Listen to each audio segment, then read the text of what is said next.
এই অষ্টাদশ পশ্চিমবঙ্গ বিধানসভার সঙ্গে অভিষেক বন্দ্যোপাধ্যায়ের কোনো সম্পর্ক নেই। অভিষেক বন্দ্যোপাধ্যায়ের সঙ্গে অষ্টাদশ পশ্চিমবঙ্গ বিধানসভার দূর দূরান্তের কোনো সম্পর্ক নেই।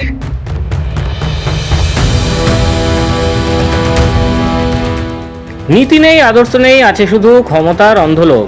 আর সেই ক্ষমতা সর্বস্ব একটা দলের যা পরিণতি হয়ে থাকে, ঠিক সেটাই ঘটল বুধবার। ক্ষমতা যেতে না যেতেই কাঁচের ঘরের মতো ভেঙে খান খান হয়ে গেল তৃণমূল কংগ্রেস।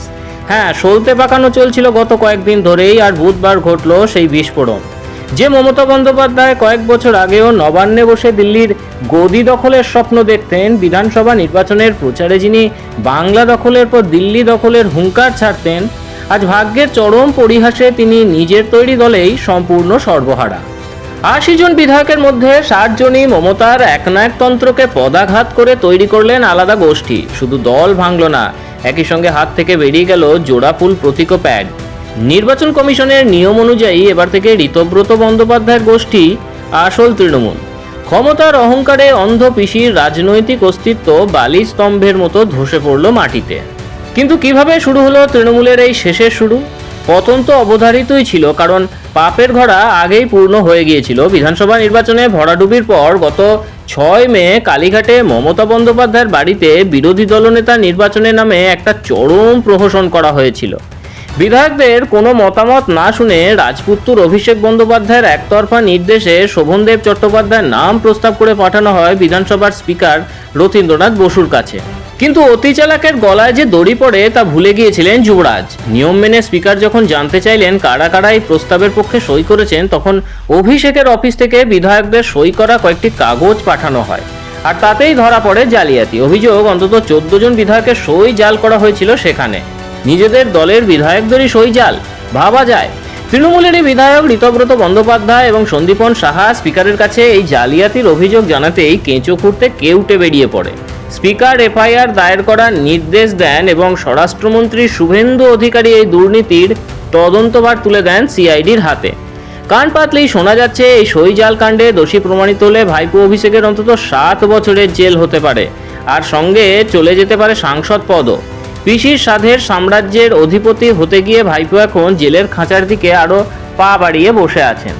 এই সইজাল কাণ্ডই ছিল তৃণমূলের কফিনের শেষ পেড়ে। কালীঘাটের এই নোংরা চক্রান্তের বিরুদ্ধে নবনির্বাচিত বিধায়কদের মধ্যে তীব্র ক্ষোভের আগুন জ্বলতে শুরু করে। ফল যা হওয়ার তাই হয়েছে। পিসি ভাইপোর দাসত্ব বর্জন করে আলাদা গোষ্ঠী তৈরির সিদ্ধান্ত নেন তারা।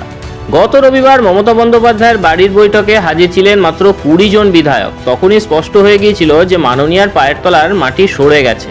আর বুধবার বিধানসভায় ঘটল সেই বিস্ফোরণ। ৫৮ জন বিধায়কের সই সম্বলিত প্রস্তাব স্পিকারের কাছে জমা দিলেন ঋতব্রত সন্দীপন, যেখানে ঋতব্রত বন্দ্যোপাধ্যায়কে বিরোধী দলনেতা এবং আখরুজ্জামানকে মুখ্য সচেতক করার আবেদন জানানো হয়েছিল। সব দিক খতিয়ে দেখে বিকেল ৫টা নাগাদ স্পিকার সেই প্রস্তাব গ্রহণ করতেই খুলে দেওয়া হলো বিধানসভায় বিরোধী দলনেতার বন্ধ ঘর।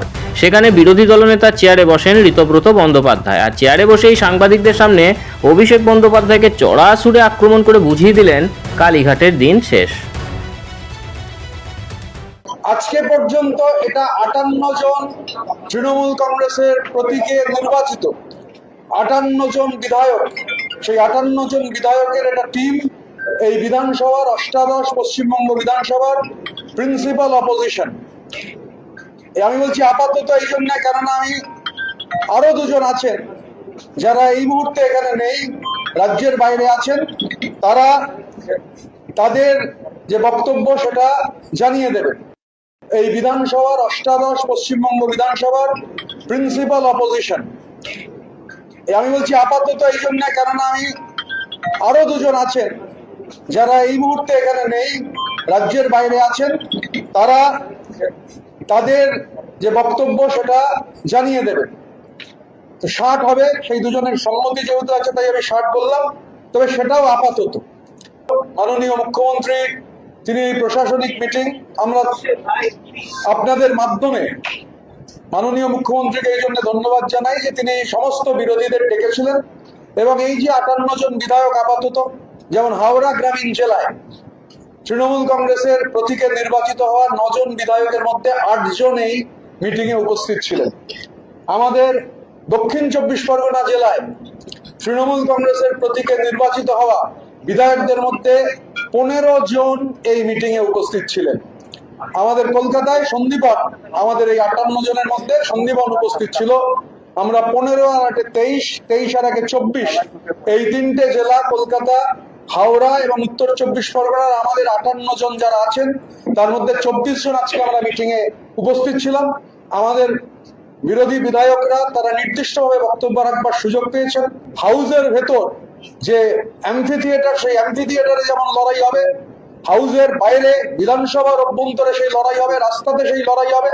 আবার সরকার যদি কোনো সদর্থক ভূমিকা পালন করেন, আমরা সেই সদর্থক ভূমিকার প্রশংসা করতেও পিছপা হব না। কারণ অপোজিশন ফর অপোজিশন সেক এটা কখনো গণতন্ত্রের রীতি হতে পারে না। অভিষেক বন্দ্যোপাধ্যায়ের কি একটা চিঠির কথা, এই অষ্টাদশ পশ্চিমবঙ্গ বিধানসভার সঙ্গে অভিষেক বন্দ্যোপাধ্যায়ের কোনো সম্পর্ক নেই। অভিষেক বন্দ্যোপাধ্যায়ের সঙ্গে অষ্টাদশ পশ্চিমবঙ্গ বিধানসভার দূর দূরান্তের কোনো সম্পর্ক নেই। আমরা তৃণমূল কংগ্রেসের প্রতীকে 80 জন বিধায়ক তারা নির্বাচিত হয়েছেন, তার মধ্যে 60 জন বিধায়ক আপাতত মনে করেছেন রীতিনীতি মেনে যে এটাই হচ্ছে এই অষ্টাদশ বিধানসভার ভেতরে প্রিন্সিপাল অপোজিশন। বিক্ষুব্ধ বিধায়করা আজ ক্ষোভ উগড়ে দিয়ে বলছেন, তৃণমূলে কোনো গণতন্ত্র ছিল না, ভাইপোর খামখেয়ালি সিদ্ধান্ত জোর করে চাপিয়ে দেওয়া হতো সবার ওপর। মাথায় বন্দুক ধরে ধমকে চমকে রাজনীতি করার দিন যে চিরদিনের মতো শেষ হয়ে গেছে তা আজ পিসি ভাইপো হাতে নাতে প্রমাণ পেলেন। 2/3 বিধায়ক আলাদা গোষ্ঠী গঠন করায় আজ পিসির দলটাও আর তার রইল না। 15 বছরের স্বৈরাচার, কাটমানি আর অহমিকা পতন তো আগেই হয়েছিল, এবার নাম প্রতীক সব হারিয়ে মমতা বন্দ্যোপাধ্যায় যে আক্ষরিক অর্থেই সর্বহারা। যে নেত্রী একসময় ছলে বলে কৌশলে বিরোধী দলের নেতা বিধায়কদের দল বদল করাতে বাধ্য করতেন, আজ তাকে ছেড়ে চলে গেল তার নিজেরই দল।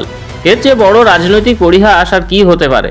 আপনারা কি মনে করেন, মমতা বন্দ্যোপাধ্যায়ের অন্ধ ভাইপো প্রেমী কি রাজনৈতিকভাবে তার কাল হলো? কমেন্ট বক্সে আপনার মতামত জানান। ভিডিওটি ভালো লাগলে লাইক ও শেয়ার করুন এবং চ্যানেলটি সাবস্ক্রাইব করতে ভুলবেন না।